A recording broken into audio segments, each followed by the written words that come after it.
क्या आप जानते हैं बिहार में एक ऐसा शहर है जिसे कभी कोठियों का शहर कहा जाता था, जहां कई बड़ी हस्तियों की कोठियां हुआ करती थीं।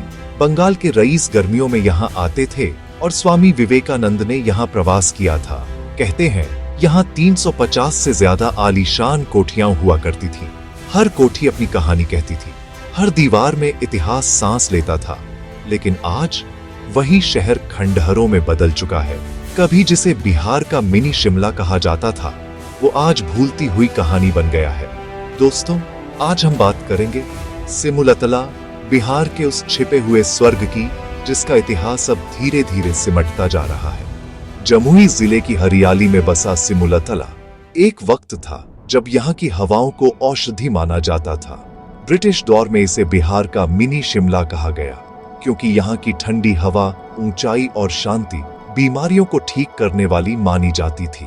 बंगाल और बांग्लादेश से लेकर अंग्रेज अफसर तक यहाँ अपनी कोठियां बनवाते थे।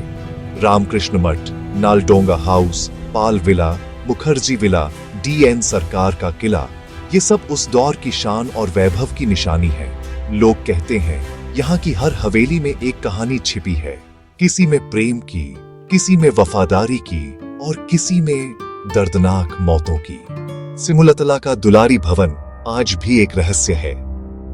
लोग कहते हैं यहाँ रात के समय कदमों की आवाजें आती हैं और दीवारों पर उल्टे पैरों के निशान देखे गए हैं। शाम ढलने के बाद यहाँ जाना मना है, लेकिन यह डर इस शहर की खूबसूरती को छुपा नहीं सकता।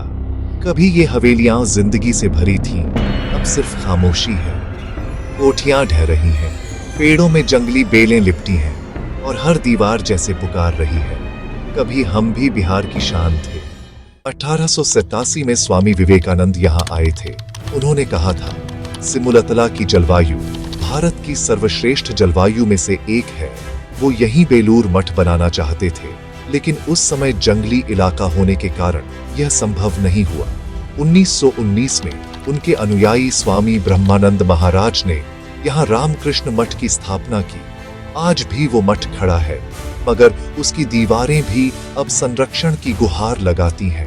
ब्रिटिश काल में सिमुलतला रईसों का गर्मी से बचने का ठिकाना था। चारों ओर फैली हवेलियां यूरोपीय वास्तुकला की झलक दिखाती थीं।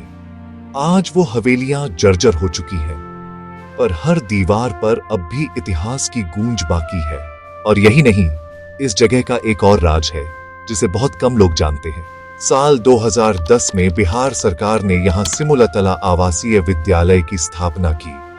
ये स्कूल बना नेत्रहाट विद्यालय की तर्ज पर। पहले ही साल इसके छात्रों ने बिहार बोर्ड में कमाल किया। कई छात्र टॉप 10 में आए। यानी सिमुलतला सिर्फ इतिहास या रहस्य नहीं, बल्कि शिक्षा और भविष्य का प्रतीक भी है। आज भी यहाँ का वातावरण मंत्रमुग्ध कर देता है।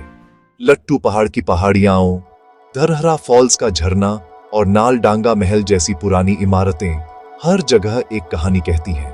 लेकिन दुख की बात है, सिमुलतला को आज भी पर्यटन स्थल का दर्जा नहीं मिला है। अगर सरकार ध्यान दे तो यह जगह देवघर, राजगीर और गया से भी ज्यादा प्रसिद्ध बन सकती है। आप क्या सोचते हैं? क्या सिमुलतला फिर से अपनी पुरानी शान वापस पा सकता है?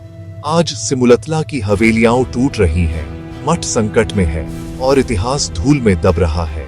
कभी यहाँ राजा महाराजाओं की ठाट बाट थी और अब बस सन्नाटा। अगर हम और आप जागरूक हों तो यह जगह फिर से अपनी पहचान पा सकती है। अगर सिमुलतला को पर्यटन स्थल का दर्जा मिले तो यह सिर्फ बिहार की नहीं, पूरे भारत की शान बन जाएगा। तो दोस्तों, ये थी कहानी, बिहार का सिमटता हुआ इतिहास, सिमुलतला, कोठियों का शहर। अगर आप भी चाहते हैं कि सिमुलतला फिर से अपनी पुरानी शान पाए तो इस वीडियो को ज्यादा से ज्यादा शेयर करें और सेव सिमुलतला के लिए अपनी आवाज उठाएं। कमेंट में लिखिए save Simultala, mini Shimla of Bihar. और हाँ, हमारे चैनल जायसवाल अंकित को सब्सक्राइब करना न भूलें। और अगला वीडियो किस जगह पर बनाना चाहिए, ये बात हमें कमेंट में जरूर बताइएगा।